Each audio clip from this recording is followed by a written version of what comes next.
जन्म शताब्दी पुस्तक माला 25 आध्यात्मिक कायाकल्प का विधि विधान भाग 1 लेखक श्री राम शर्मा आचार्य। मित्रों, कल्प साधना के लिए आप सभी यहाँ शांति कुंज आए हैं। कल्प आखिर है क्या जिसके लिए हमने आपको यहाँ बुलाया है? कल्प का अर्थ होता है परिवर्तन। आपको बदलने का हमारा मन है। आप यदि अभी तक दुखी जीवन जीते रहे हैं तो सुखी जीवन जिए। आप बीमार जीवन जीते रहे हैं तो स्वस्थ जीवन जिए। आप यदि गुत्थियों से उलझा हुआ जीवन जीते रहे हैं तो अब हंसता हंसाता जीवन जिए। यदि घिनौना, कमजोर और उपेक्षित जीवन जीते रहे हैं तो अब ऐसा शानदार जीवन जिए जिसको देखकर आपका भी जी बाग बाग हो जाए और जो कोई भी बाहर से देख पाए उसकी भी खुशी का ठिकाना न रहे। ऐसा ही आपके जीवन में कायाकल्प करने का हमारा मन था। आपने हमारे विचारों को पढ़ा होगा और उसी से प्रभावित होकर यहाँ आए हैं। आइए अब विचार करें कि यह कैसे संभव होगा, इसके लिए क्या करना पड़ेगा। इन सारे प्रश्नों पर गंभीरता से हम और आप विचार करें। आमतौर पर से कल्प साधना के बारे में यह भ्रम फैला हुआ है कि कल्प माने बूढ़े से जवान हो जाना, पर यह एक भ्रांति है। बूढ़े का जवान होना संभव नहीं है क्योंकि यह प्रकृति के नियमों के विरुद्ध है। प्रकृति के नियमों को कोई बदल नहीं सकता। सूर्य पूर्व से निकलता है और पश्चिम में डूबता है। ऐसा नहीं हो सकता कि सूर्य पश्चिम से निकले और पूर्व में डूबा करे। भगवान ने प्रकृति के नियमों को ऐसा बना दिया है कि वे अपने स्थान पर यथावत रहेंगे और जब से बने हैं तब से और जब तक सृष्टि रहेगी तब तक बने रहेंगे। इसलिए बूढ़े आदमी का जवान होना नामुमकिन है। पुराणों में कथाएं तो हैं पर मालूम नहीं वे कहाँ तक ठीक है। आपने चवन ऋषि की बात सुनी होगी जो बूढ़े थे और जवान हो गए थे। आपने राजा ययाति की कहानी भी सुनी होगी कि बेटे की जवानी लेकर वह बूढ़े से जवान हो गए थे। लोगों ने कोशिशें तो की है। यूरोप में भी बहुत प्रयत्न हुए हैं वृद्धों को जवान बनाने के लिए, पर सफलता नहीं मिली। स्टालिन रूस का अधिनायक था। उसको बंदर की ग्रंथियां काट काट कर लगाई और यह कोशिश की गई कि वह फिर से जवान हो जाए, पर ऐसा नहीं हो सका। प्रकृति से लड़ाई लड़ना नामुमकिन है।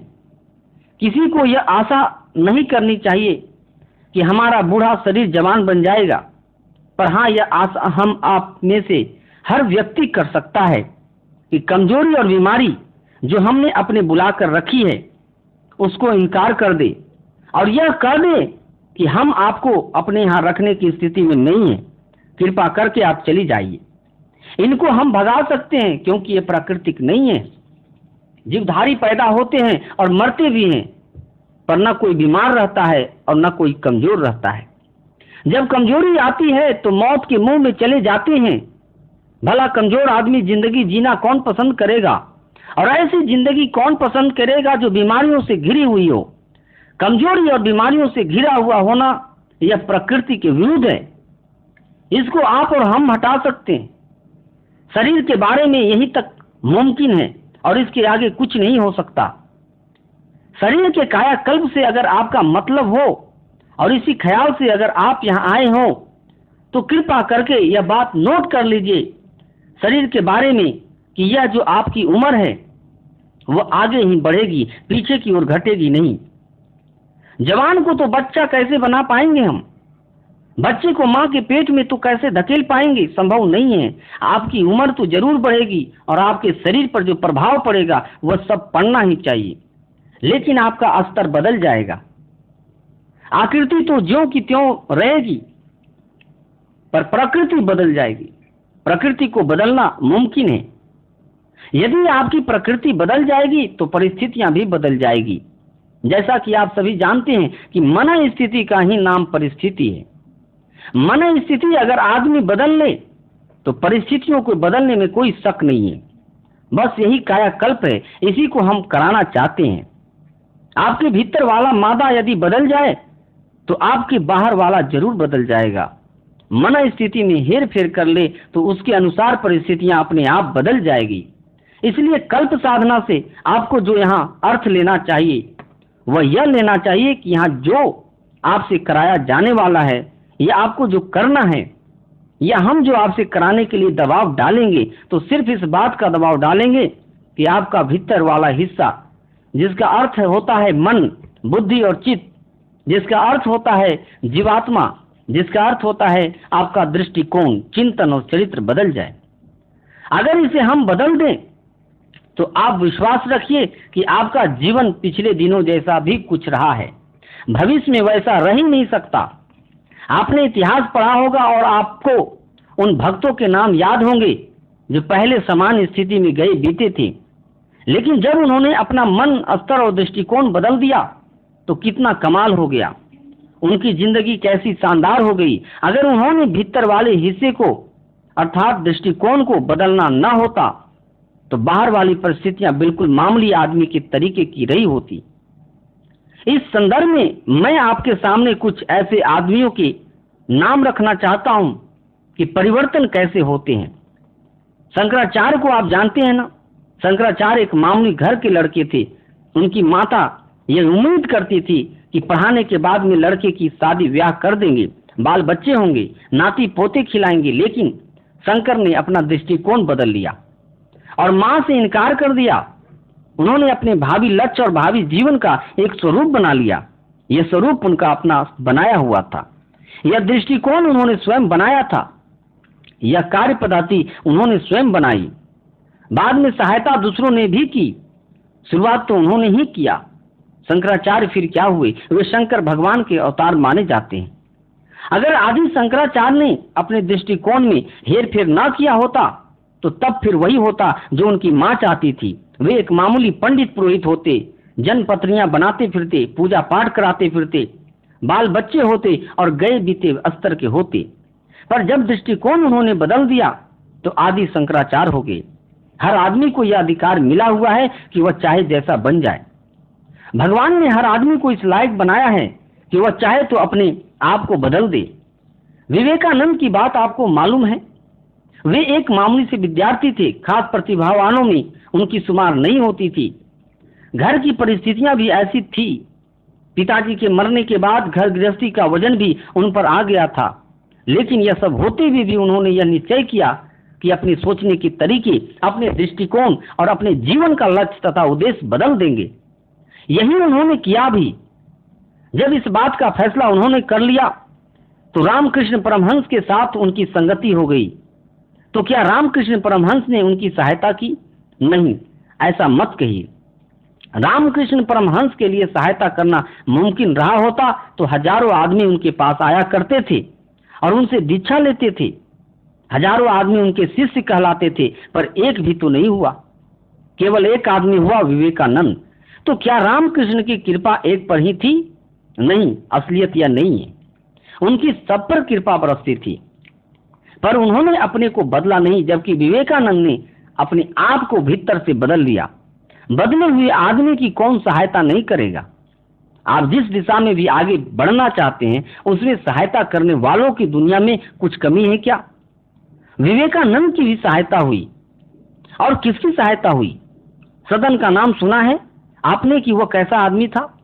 कसाई का धंधा करता था, जानवर काटता था, पवित्र शालिग्राम पत्थर के बदले मांस तौल तौल कर बेचता था। बेचता ईमानदारी से था। हर आदमी की दृष्टि में उसकी कीमत 2 कौड़ी की थी। लेकिन जब उसने अपने आप को बदल लिया, ईश्वरीय सत्ता से तादात्म्य बिठा लिया, तो भगवान के भक्तों में सदन कसाई मूर्धन्य हो गए। मन स्थिति बदल जाने के बाद में परिस्थितियां क्यों नहीं बदलेगी? पहले जिससे लोग नफरत करते थे उसी को सब प्रणाम करने लगे, मस्तक झुकाने लगे और न जाने क्या क्या करने लगे। वाल्मीकि का नाम आपने सुना है ना? पहले उसकी कैसी जिंदगी थी। पहले वे घटिया वाली, शराब वाली जिंदगी जी रहे थे। आदमी उससे भयभीत रहता था। हर आदमी का उस पर धिक्कार बरसता था। लेकिन जब उन्होंने अपने आप को बदल लिया तब वह संत वाल्मीकि हो गए, ऋषि वाल्मीकि हो गए। उनका जीवन इतना शानदार हो गया कि भगवान राम को अपनी धर्म पत्नी सीता की हिफाजत के लिए, उनकी गार्जियनशिप के लिए और कोई संत न दिखाई पड़ा। वाल्मीकि ही सीता जी द्वारा सुसंतति उत्पन्न हेतु सबसे बड़े संत दिखाई पड़े। उनके आश्रम में भगवान राम ने अपनी पत्नी और बच्चों को सहर्ष रहने दिया ताकि उनका पालन पोषण, संस्कार और शिक्षण ठीक ढंग से हो सके। वही वाल्मीकि जिनका पूर्व का जीवन दस्यु का था, उनका कायाकल्प हो गया, वे संत ऋषि देव पुरुष बन गए। वही कायाकल्प करने के लिए लोग यहाँ आए हैं। भीतर वाले को बदल दीजिए, फिर देखिए परिस्थितियां बदलती है कि नहीं। हमने आपके सामने वाल्मीकि का उदाहरण पेश किया, अभी मेरा मन कुछ अच्छा उदाहरण पेश करने का है। आम्रपाली का नाम सुना होगा आपने। वह एक बेसिया थी जिसको हर आदमी ऐसे समझता था कि हम क्या कहें आपसे। उसने कितने आदमियों की जिंदगी खराब की थी, लेकिन जब उसने अपने आप को बदल दिया तब फिर आम्रपाली आम्रपाली नहीं रही, वेश्या नहीं रही, वह भगवान बुद्ध की बेटी हो गई। सारे के सारे एशिया के अधिकांश देशों में वह घूमी। महिला संगठन की दृष्टि से उसने न जाने क्या से क्या कर डाला, कैसे हो गया यह सब। उसने अपने आप को बदल दिया और उसका कायाकल्प हो गया। कायाकल्प कैसे होगा, यही मैं आपको बताने वाला हूं। पर पहले आपको यह जान ही लेना चाहिए कि कायाकल्प भीतर से होता है, बाहरी शरीर के कायाकल्प से कोई मतलब नहीं है। आंतरिक कायाकल्प की विधा प्राचीन काल में भी रही है और अभी भी है तथा आगे भी रहेगी। इसी के लिए हमने आपको बुलाया है। ध्रुव का नाम आपने सुना होगा।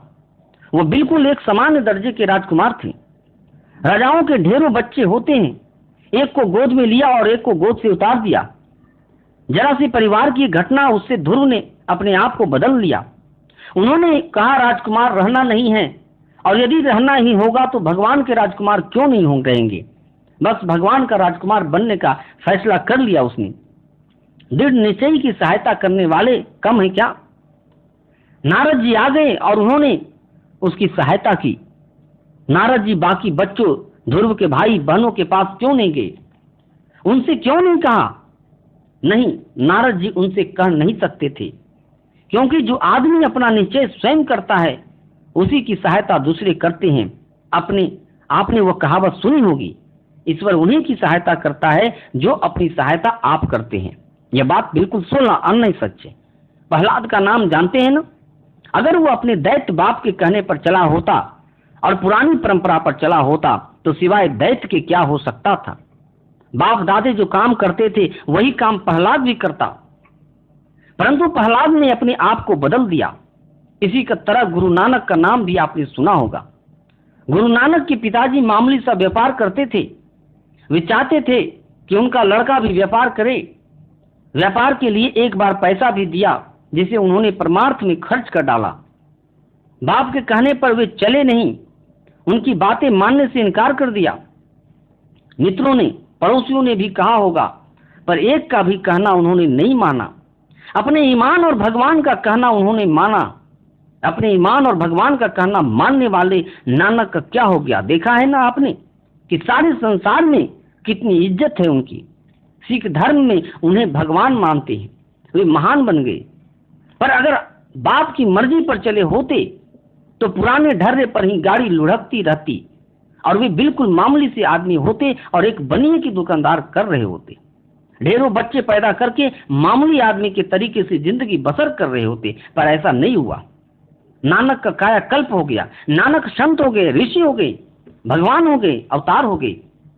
शिवाजी की भी यही कहानी है। उनके पिताजी मिलिट्री में नौकरी करते थे।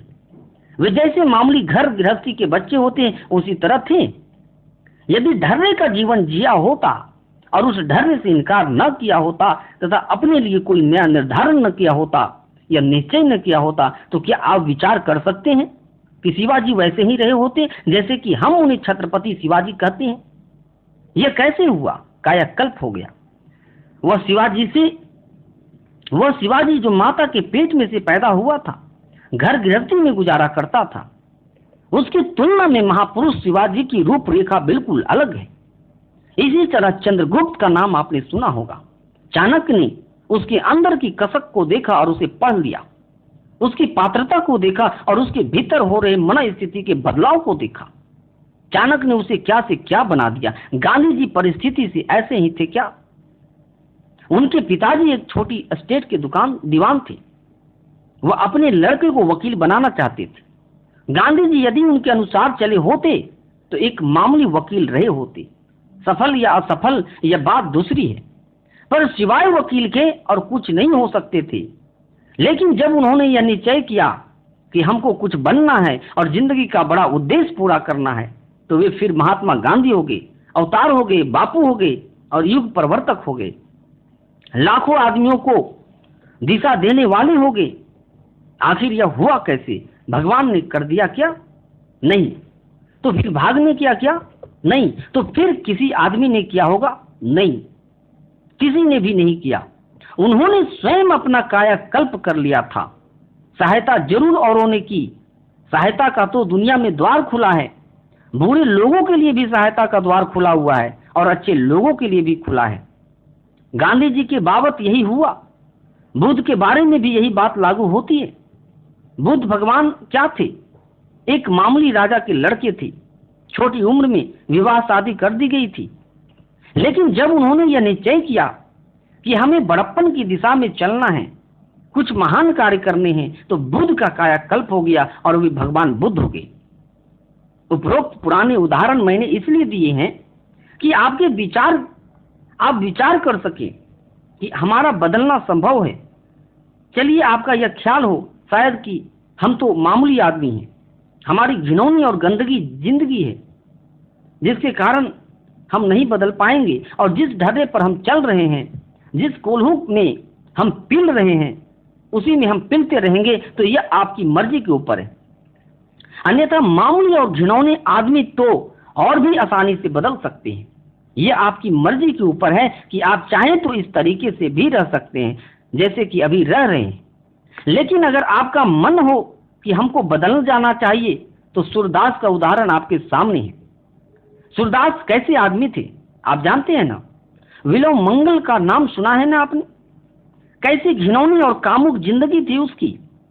पर जब कायाकल्प हुआ तो अंधा होने के बाद में भगवान उन्हें अपनी लाठी पकड़ाकर ले जाते थे। तुलसीदास की भी पिछली जिंदगी ऐसी थी कि कामुकता से पीड़ित होकर उन्होंने मुर्दे पर सवार होकर नदी पार की थी। सांप की पूंछ पकड़कर छत पर चढ़ गए और अपनी धर्म पत्नी के पास पहुंचे थे। धर्म पत्नी ने यह कहा था, जितना प्यार आप हमसे करते हैं, यदि उतना ही प्यार आप भगवान से करें तो क्या से क्या हो सकता है। यह बात उनके मन में लग गई और लगने के बाद में उन्होंने अपने आप को बदल दिया। बदला हुआ जीवन तुलसीदास का आप जानते हैं ना? रामायण को बनाने वाले उस तुलसीदास को आप जानते हैं, जिनके बारे में प्रसिद्ध है, तुलसीदास चंदन घिसे तिलक देत रघुवीर। भगवान राम तुलसीदास को चंदन लगाते थे और श्री कृष्ण भगवान सूरदास को लाठी पकड़ाकर साथ साथ घूमते हैं। ऐसा हो सकता है क्या? हाँ, हो सकता है, और आपके लिए भी हो सकता है। यकीन रखिए। यकीन दिलाने के लिए हमने आपको यहाँ बुलाया है कि आप चाहें तो जरूर कर सकते हैं। यह कैसे होगा? इसमें दो आदमियों के सहयोग की जरूरत पड़ती है। अकेले आप नहीं कर पाएंगे। लेकिन कोई बाहर का आदमी अकेला आपकी सहायता करना चाहे तो वह भी मुमकिन नहीं है। आप प्रयत्न कीजिए, हम आपकी सहायता करेंगे। मरीज को दवा खानी होती है और परहेज करना होता है। चिकित्सा करने वाला दूसरा आदमी होता है। हम आपकी चिकित्सा कर सकते हैं, लेकिन परहेज तो आपको ही करना पड़ेगा। दवा तो आपको ही खानी पड़ेगी। आपने देखा होगा कि अंडा किस तरीके से फूटता है। मुर्गी के पेट से अंडा निकलता है। मुर्गी की दया ना हो तो अंडा कहां से आए? जन्म लेने से पहले अंडे के भीतर रहने वाले बच्चे को मेहनत करनी पड़ती है और अपनी ताकत के हिसाब से अंडे को भीतर से तोड़ना पड़ता है। कोई और तोड़ने नहीं जाता। आपने देखा होगा कि जब बच्चा बाहर आता है तो अंडे के भीतर बैठे उस चूजे को मेहनत करनी पड़ती है।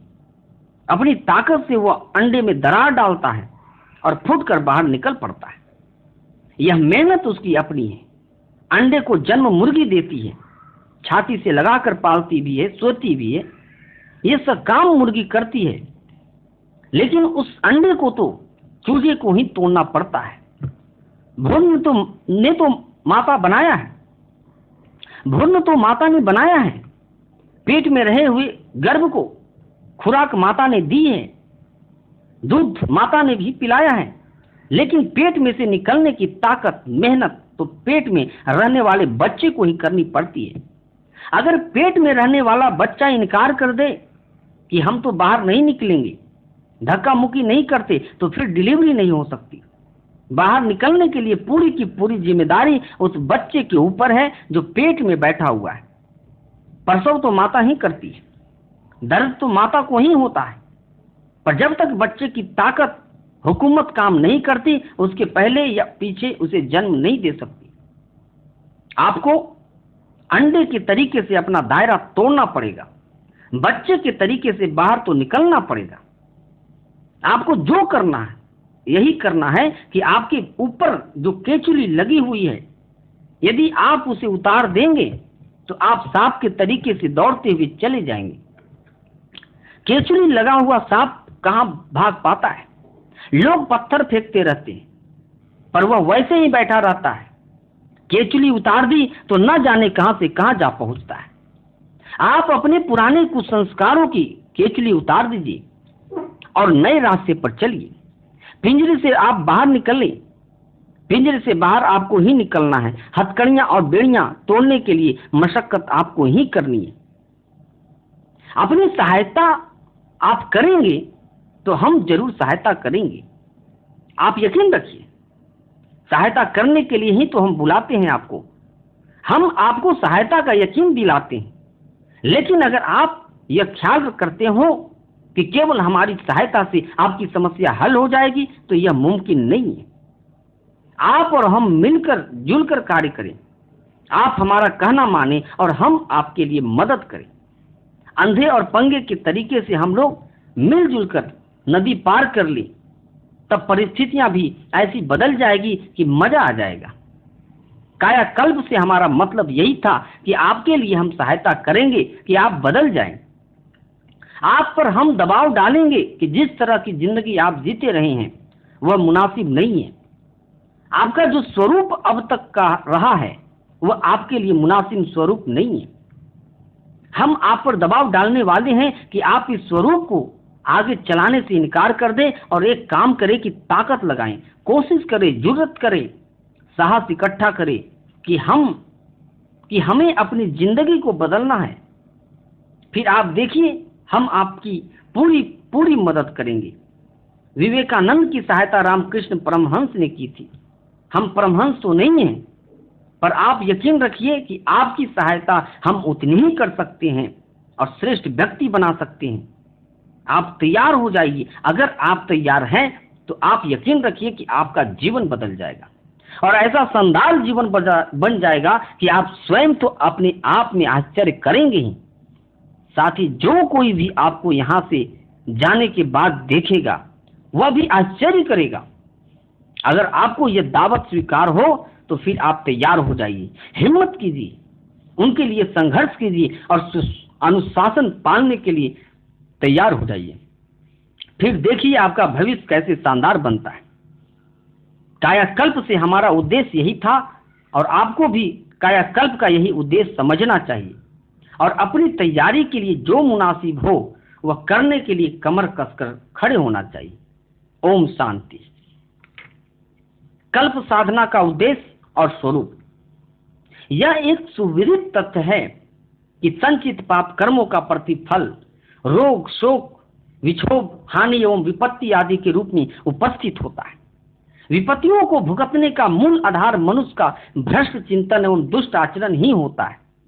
पाप कर्म के बीज सर्वप्रथम दुष्प्रवृत्ति बनकर अंकुर की तरह उगते हैं, उसके बाद में पेड़ पौधे बनकर फलने फूलने योग जब तक नहीं होते तब तक उनका स्वरूप पतन पराभाव के रूप में दृष्टिगोचर होने वाले दुराचरण जैसा होता है। कालांतर में जब वे परिपुष्ट परिपक्व हो जाते हैं तो आदि व्याधि, विपत्ति, हानि, भर्त्सना के रूप में कष्ट देने लगते हैं। दुष्कर्मों के अकाट्य प्रतिफल से बचने का दैवी प्रकोप एवं सामाजिक प्रताड़ना के अतिरिक्त दूसरा मार्ग प्रायश्चित का है। इसका आश्रय लेकर मनुष्य आत्मशोधन और आत्म परिष्कार का दोहरा प्रयोजन एक साथ पूरा कर सकता है। प्रगति पथ पर चलने के लिए व्यक्ति को जो तप साधना करनी पड़ती है उसके स्वरूप दो ही हैं। पहला है आंतरिक अवरोधों से पीछा छुड़ाया जाए और दूसरा है आत्मबल पर आश्रित अनुकूलताओं को अर्जित किया जाए। यही है आत्मिक पुरुषार्थ का एकमात्र और वास्तविक स्वरूप। उपवास एवं सुसंस्कारी अन्न से काय शोधन होता है और मन क्षेत्र में प्रज्ञा का आलोक बढ़ता है। आत्मिक कायाकल्प के लिए भी शरीर का तप तितिक्षा के आधार पर ही परिशोधन होता है। इंद्रिय संयम, अर्थ संयम और विचार संयम का अभ्यास करने से अवांछनीय दुष्प्रवृत्तियों से सहज ही छुटकारा मिल जाता है। कुछ संस्कार घटेंगे तो आंतरिक प्रखरता स्वयं बढ़ेगी। अन्न को वस्तुतः ब्रह्म एवं प्राण की उपमा दी गई है। आमतौर से आहार से क्षुधा निवृत्ति एवं स्वाद तृप्ति भर की बात सोची जाती है। वास्तव में वह मान्यता सर्वथा अधूरी है। भोजन प्रकारांतर से जीवन है। उसकी आराधना ठीक प्रकार की जा सके तो शरीर को आरोग्य, मस्तिष्क को ज्ञान विज्ञान, अंतःकरण को देवत्व का अनुदान, व्यक्तित्व को प्रतिभावान तथा भविष्य को उज्जवल संभावनाओं को से जाज्वल्यमान बनाया जा सकता है। आहार शुद्धि साधना का प्रथम चरण है। तमोगुणी उत्तेजक का नीति उपार्जित कुछ संस्कारियों द्वारा पकाया परोसा भोजन न केवल मनोविकार ही उत्पन्न करता है वरन रक्त के अशुद्ध पाचन को विकृत करके स्वास्थ्य संकट भी उत्पन्न करता है। आत्मिक प्रगति में साधना की सफलता में तो कुधान्य का अभक्ष्य का प्रभाव विश्वत पड़ता है। मन की चंचलता इतनी अधिक हो जाती है कि सामान्य कार्यों में भी एकत्रित हो पाना संभव नहीं हो पाता। फिर साधना में अभिष्ट मनोयोग तो आहार शुद्धि बिना कैसे प्राप्त हो। पिपलाद ऋषि पीपल वृक्ष के फल खाकर निर्वाह करते थे। कनाद ऋषि जंगली धान्य समेटकर उससे क्षुधा शांत करते थे। भीष्म पितामह सरसैया पर पड़े हुए धर्म उपदेश दे रहे थे। तब द्रौपदी ने पूछा, देव, जब मुझे भरी सभा में नग्न किया जा रहा था तब आपने कौरवों को यह उपदेश क्यों नहीं दिए? वे बोले, उन दिनों मेरे शरीर में कुछ धान्य से उत्पन्न रक्त बह रहा था। अस्तु बुद्धि भी वैसी ही थी। अब घावों के रास्ते से वह रक्त निकल गया और मेरी स्थिति सही सोचने एवं सही परामर्श देने जैसी बन गई। उच्च स्तरीय साधनाओं में व्रत उपवास का अविच्छिन्न स्थान है। साधना में मन का सात्विक होना आवश्यक है। मन को शांत, स्थिर एवं सात्विक बनाने के लिए उपवास पर अन्न की सात्विकता पर ध्यान देना अति आवश्यक है। आहार इन दिनों जो लिया जाए वह सामान्य से आधा या और भी कम हो, सात्विक हो, सुपाच्य हो। इसके लिए भाप के माध्यम से पकाए गए अन्न को वैज्ञानिक शास्त्रीय दोनों ही मतों से श्रेष्ठ कहा जा सकता है। चिकनाई, मसाले, शक्कर, नमक आदि मन और शरीर इस ढर्रे को सहज ही तोड़ नहीं पाता, परंतु धीरे धीरे स्वादहीन आहार में ही रुचि विकसित होने लगती है। अमृतसन ऋषि धान्यों को अकेले अथवा शाक पत्तियों के साथ भाप में पकाकर दिन में 2 बार आधी मात्रा में ग्रहण करने का प्रावधान। आहार साधना के अतिरिक्त तप तितिक्षा में प्रायश्चित की चर्चा की जाती है। अपना मन अंतःकरण धोए बिना, विगत को भुलाए बिना साधना मात्र बाह्य उपचार भर रह जाती है। कल्प साधना का अर्थ ही यह है कि अंदर से बाहर तक साधक पूरी तरह बदल जाए, पुरानी केचुली निकाल फेंके, नूतन चोला पहने। प्रायश्चित इसलिए किया जाता है। प्रायश्चित में 3 पक्ष है। एक व्रत उपवास जैसी तितिक्षा, दूसरा संचित कुसंस्कारों को उखाड़ने और उस स्थान पर उच्च स्तरीय शालीनता को स्थापित करने का अंतर्मुखी पुरुषार्थ, तीसरा खोदी हुई खाई को पाटने वाली क्षतिपूर्ति के लिए पुण्य परमार्थ का उद्धार साहस। इन तीनों के संयुक्त समावेश से ही प्रायश्चित की पुण्य प्रक्रिया सधती है। एकांत सेवन, आहार संयम तथा निर्धारित चिंतन, यही 3 आधार कल्प साधना के। रोगी अपने रोग का स्वरूप ही नहीं, इतिहास भी चिकित्सक को बताता है। उसी निदान के आधार पर उपचार की व्यवस्था बनती है। कल्प प्रक्रिया के में मार्गदर्शक को अपने संचित पाप कर्मों का विस्तृत वर्णन, स्वभावगत दोष दुर्गुणों का परिचय एवं भौतिक आत्मिक अवरोधों का विवरण प्रस्तुत करना पड़ता है। इन दोनों पक्षों पर गंभीर विचार करने के उपरांत ही हर व्यक्ति को कुछ विशेष परामर्श दिए जाते हैं, उपाय उपचार बताए जाते हैं। कल्प साधना में सामान्य उपचार तो एक जैसे हैं, किंतु साथ ही हर साधक की स्थिति के अनुरूप उसे कुछ अतिरिक्त उपाय साधन भी बताए जाते हैं। इन निर्धारणों को कौतुक कुतूहल एक बेगार जैसी चिन्ह पूजा नहीं बनाया जाता। लकीर पीटने भर की आदि अधूरी लंगड़ी लूली प्रक्रिया अपनाने से इतना बड़ा प्रयोजन पूरा नहीं होता। उसमें गंभीर होना पड़ता और निर्धारित अनुशासन का कठोरता पूर्वक परिपालन करना पड़ता है। उपवास पूर्वक अनुष्ठान तो आए दिन होते रहते हैं। अंतः की कायाकल्प की साधना उससे आगे की चीज है। इसके लिए तदनुरूप तीर्थ जैसा पवित्र वातावरण, उपयुक्त साधन एवं ऋषि कल्प का मार्गदर्शन चाहिए। यह आवश्यकता शांति कुंज गायत्री नगर में जैसी अच्छी तरह संपन्न हो सकती है, वैसी सुविधा कहीं अन्यत्र मिल सकना कठिन है। इन दिनों सांसारिक चिंतन एक प्रकार से विस्मृत ही कर देना चाहिए और मात्र अध्यात्म लोक की आवश्यकताओं तथा अंतर क्षेत्र की समस्याओं को हल करने में ही चित्त को पूरी तरह केंद्रित रखना चाहिए। भौतिक जीवन की समस्याएं इतनी विकट होती है कि उन्हें सुलझाने वाले साधन जुटाने में प्रायः समूची जीवन अवधि खप जाती है। फिर आत्मिक जीवन तो और भी अधिक व्यापक एवं महत्वपूर्ण है।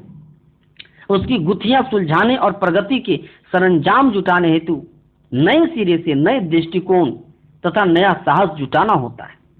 इतने बड़े काम के लिए निर्धारित साधना का स्वरूप यही है कि उसमें से भौतिक चिंतन एवं प्रयास के लिए तनिक भी कोशिश नहीं की जाए। समय तथा मनोयोग को निर्धारित प्रयोजनों में ही जुटाए रखा जाए। मन को अन्य किसी कार्य में रत्ती भर अस्त व्यस्त नहीं करना चाहिए। साधना को वर्त तप एवं कल्प के नाम से भी जाना जाता है। वर्त अर्थात संयम, अनुशासन, निर्धारण एवं परिपालन। तप अर्थात संचित कुसंस्कारों से संघर्ष और शालीनता के अवधारण का अभ्यास पुरुषार्थ। कल्प अर्थात पिछली हे स्थिति को उलटकर उस स्थान पर उत्कृष्टता का प्रतिष्ठापन।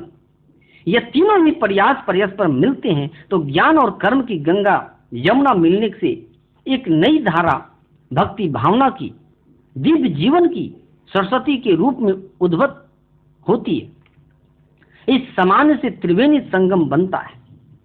उसका अवगाहन करने वाले इस धरती पर स्वर्ग का आनंद लेते हैं, जीवन मुक्त बनते हैं और मनुष्य रूप में देवता कहलाते हैं। इसी परम लक्ष्य की पूर्ति करना आंतरिक कायाकल्प साधना का आधारभूत उद्देश्य है। ओम शांति।